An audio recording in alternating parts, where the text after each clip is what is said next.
I just think that's one of the prettiest songs, Heather. And if that's how you sound with a cold. Yeah, I know, right? Can we give another round of applause for her? So, identity. Who am I? How many have you been spending time this month with this question? Yes. Who am I? I mean, where you don't take anything for granted. Any of your reactions, you don't take them for granted. You actually ask, why am I reacting this way? Why do I like this? Why don't I like that? Someone asked me the other day if I would like to try some octopus. And we were in a restaurant. And, I wasn't snorkeling. And I was like, no. I was like, I don't eat octopus. And it was interesting. As I said I don't eat octopus, I was like, since when? When's the last time you ate octopus and decided not to eat octopus? And I was like, I'll try it. I now know that I do not eat octopus. So, I've been asking a lot of questions and getting a lot of answers to more important things than do I eat octopus, but really important things. So I want to go through some of these. I am the gift of love. And I want you to just take a deep breath and just listen to these things. How do they apply to you? I am the gift of love. I am more than enough. I am the divine in form. I am the lioness that roars. I am creation all wrapped in one. I am the light of 1,000 suns. I am the mother's touch, the father, the daughter. I am the Holy Son.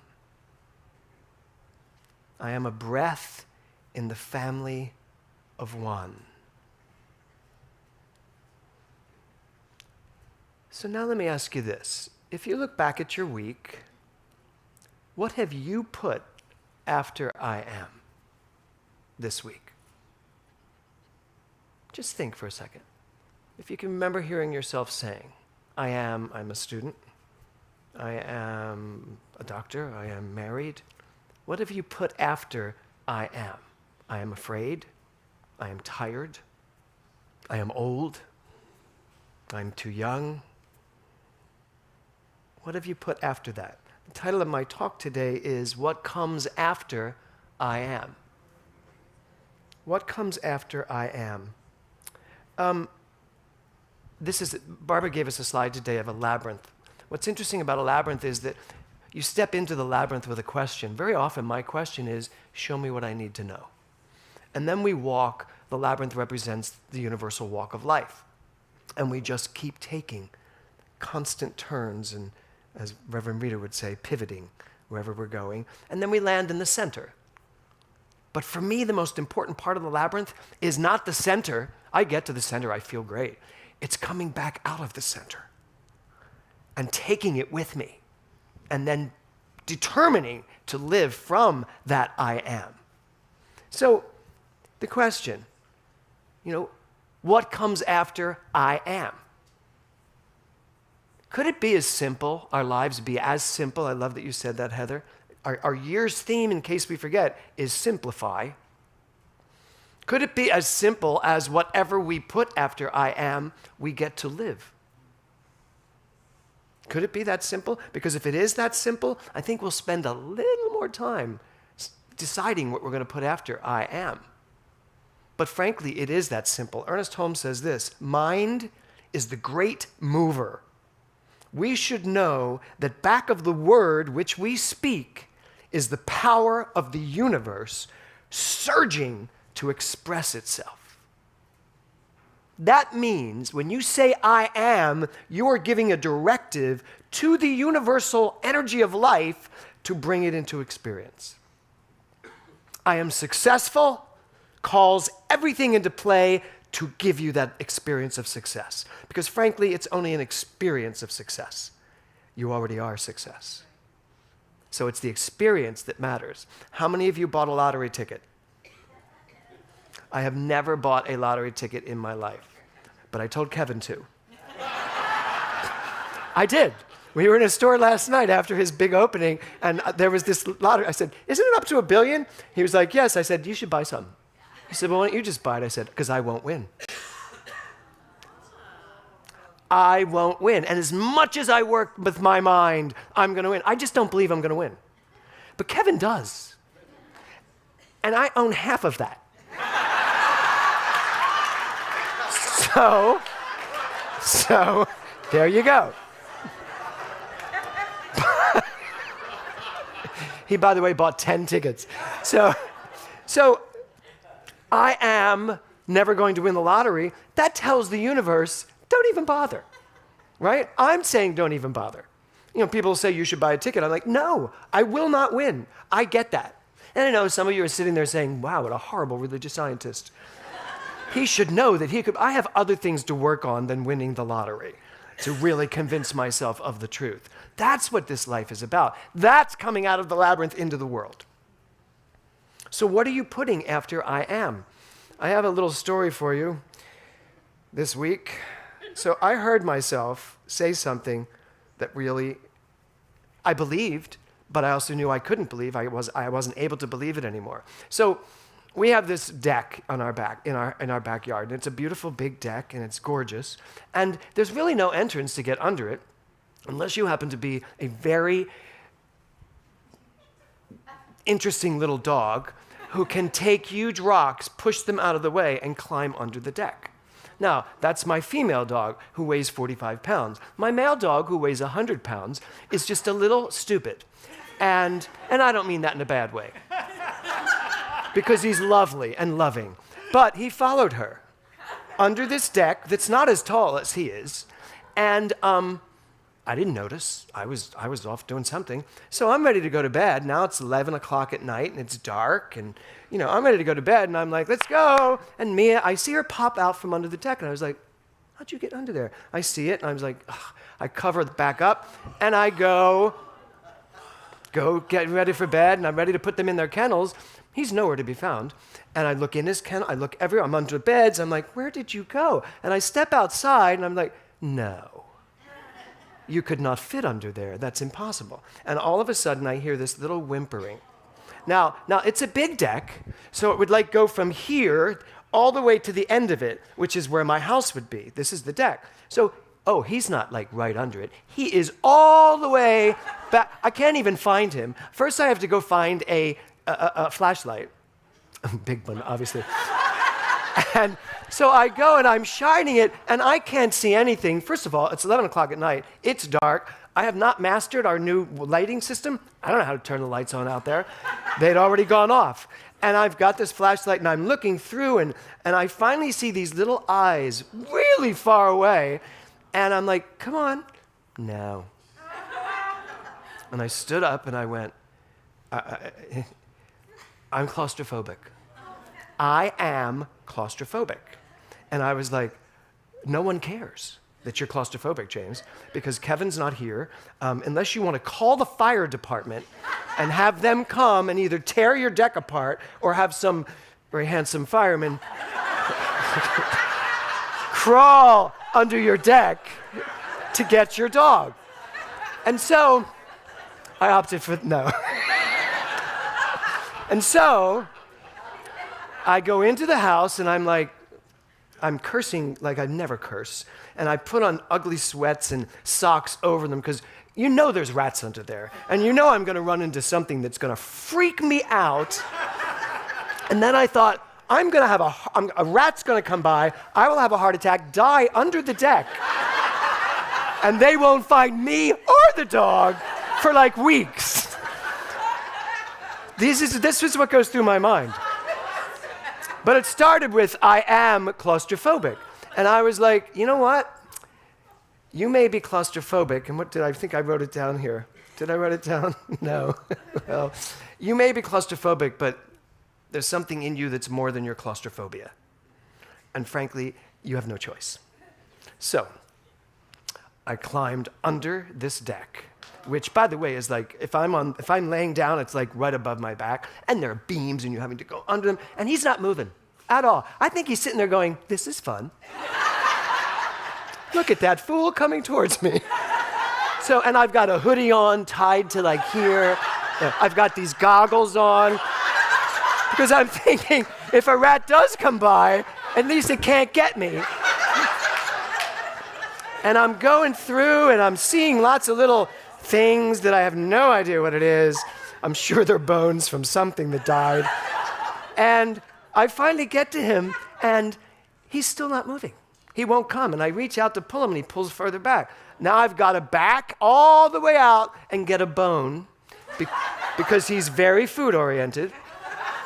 I crawl all the way back under, and I've got this little bone, and all of a sudden, he starts to move. And now we're both crawling all the way out till we get out. And I swear to God, at the end of it, I was like, you're not getting this bone.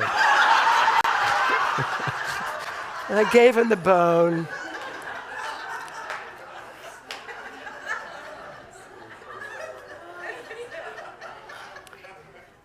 The motto of this story is, don't get a dog.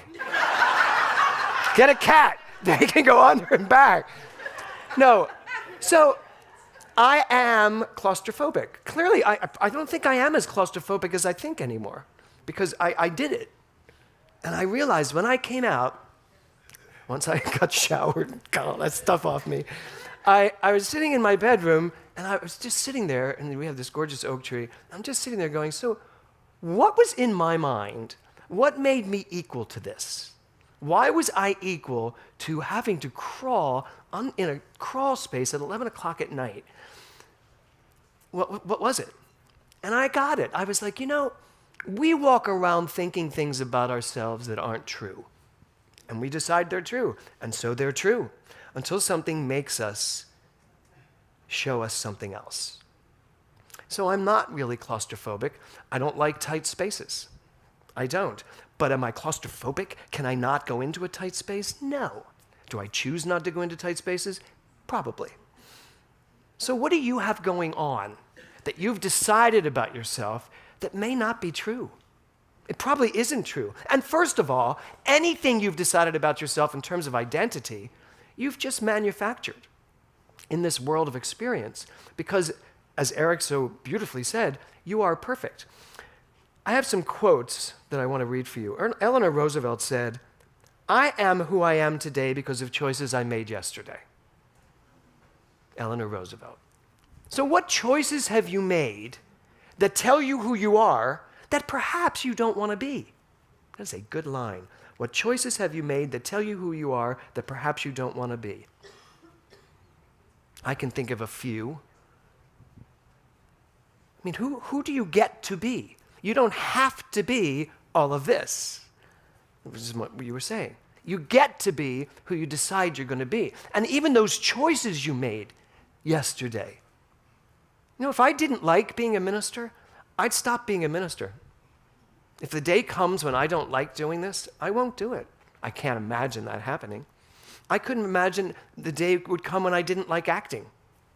But there did come a day when I was done with it. I was like, ugh. Now I feel like I could do it again. Perhaps. We shall see. So who are you right now that you need to really question and say, is this really who I am? And if it's based on choices, just know you can make another choice. Lao Tzu said, when I let go of who I am, I become who I am meant to be. When I let go of who I am, I become who I am meant to be. So, who are you in terms of this world, living in this world? Who have you decided you are? I know we're all unique, we're all different, we all have our own individualized expression of the one. But does it still fit? Is it still who you want to be? Is it truly who you want to be? And you've got to ask yourself the deeper questions to really know this. Anonymous wrote, I love Anonymous, and I love this quote, I am who I am your approval isn't needed. Think about that. How many, who say hallelujah? How many of us are still seeking people's approval to tell us that who we are is okay? I don't need hands. But think about it. And you know, I think I don't. I think I'm one of those people, I just don't need approval. But then someone doesn't approve of something I do or say. Or someone recently told me that my style of ministry doesn't work for them. And I was like, oh, I understand that. I said, I have a thing on my wall that says, if you're not being fed, don't come here to eat. And then I walked away going, well, what was wrong? What was wrong with me? What isn't she didn't like? I wonder what it is. And I thought I should have asked her. I still have that going on, that monkey mind. It didn't last very long because I knew she was wrong. So, but don't you all relate? Right? So I love this quote. I am who I am. Your approval is not required. It's not needed. I don't need people's approval to be who I am. You know, there are people that still in this world, it's interesting. Kevin and I were in Oxnard, in the Channel Islands. We went to dinner, and he always takes my hand. And as we were coming out of the parking lot in Oxnard, I said to him, I said, do you think we should hold hands in Oxnard? And he went, maybe not. And I went, isn't it bizarre that we still live in a world where you and I have a moment where we feel uncomfortable? And I said, because I had the same feeling because of the people that were walking by us and just the feeling of where we were. It wasn't as comfortable. And then I said, we really should hold hands now just because of that.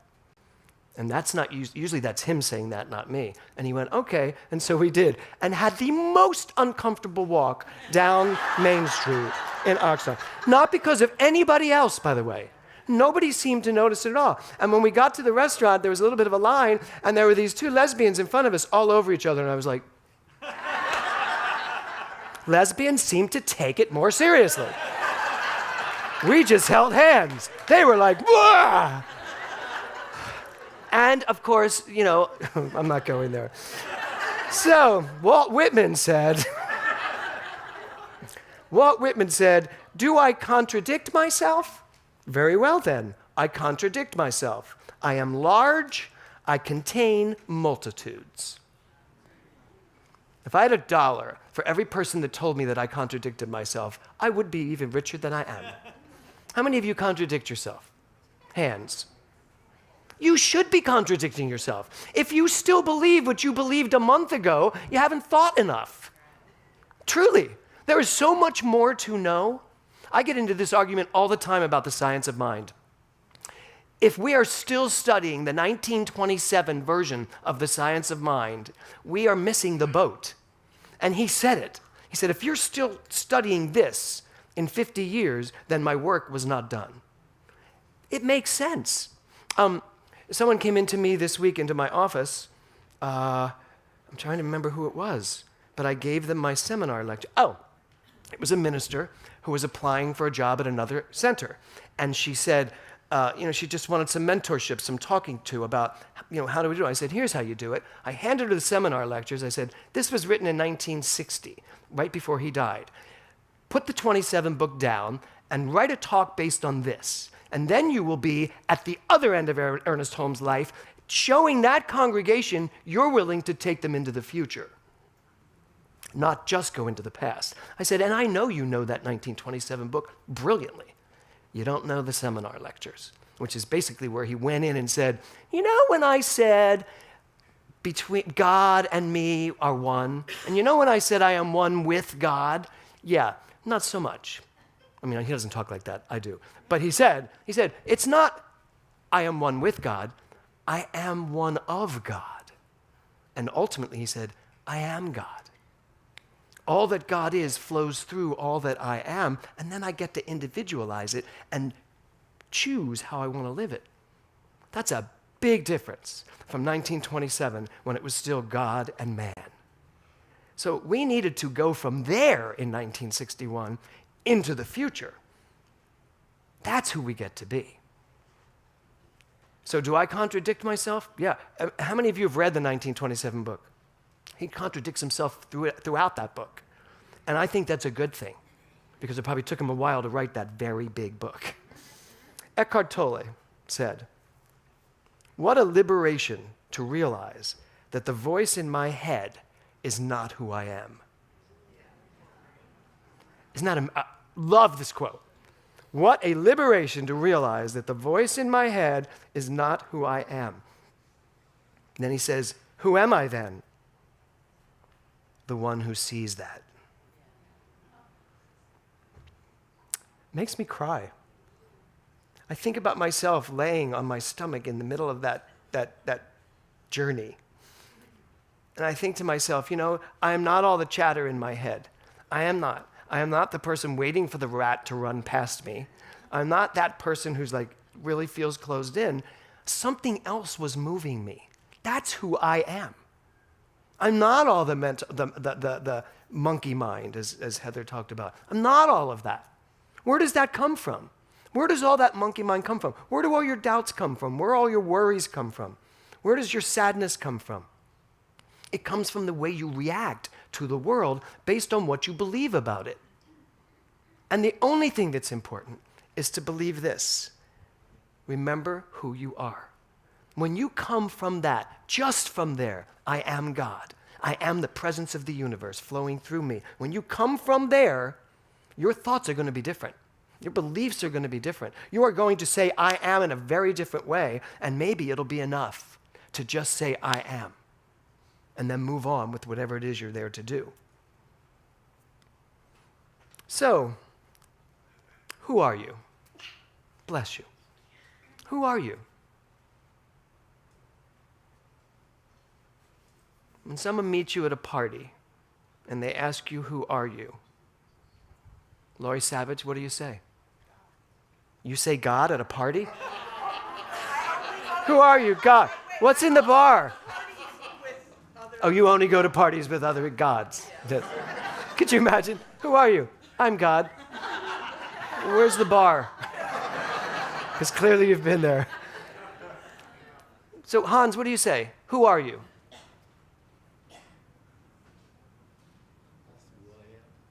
I'm just who I am. You're all like, please don't ask me. Who are you? Hi, I'm Dominic. Oh, I thought she was going to answer, and I heard your voice. I was like, wow. Hi, I'm Dominic. Oh, okay. What do you do? I'm an actor. Are you? Of course, with that voice.